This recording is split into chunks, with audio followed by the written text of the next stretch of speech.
is natuurlijk van de gekken dat als je carrière wil maken in het onderwijs, dat je dan een bepaalde politieke kleur moet hebben. En ik kan het woord is nog met een voorbeeld staven. Ja.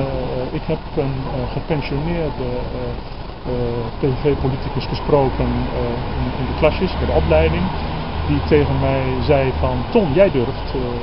Ik zeg, wat bedoel je? Nou, jij werkt in het onderwijs en je komt er rond vooruit dat je PVV-standpunt hebt, dat je actief wordt voor de PVV. Dat vind ik nogal wat, want jij kunt je carrière wel geven in het onderwijs.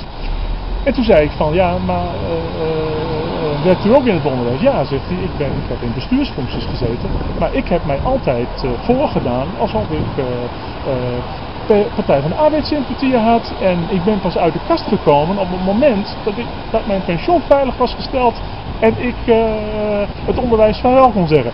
Dat is tekenend voor de situatie in Nederland. Elke dag hoor je toch in de media, als je als PVV'er iets zegt op Twitter of wat dan ook, het wordt meteen breed uitgemeten en je bent gewoon schietschijf voor de hele Nederlandse media. Iedereen die mij kent weet dat ik nogal een eigenzinnig jongen ben. Als ik enigszins het idee heb dat een partij niet koosje zou zijn of verkeerd bezig of groepen mensen wegzet in de samenleving of wat dan ook, dan was ik de eerste die zei van jongens, hier wil ik niks mee te maken hebben. En de PVV is dat absoluut niet.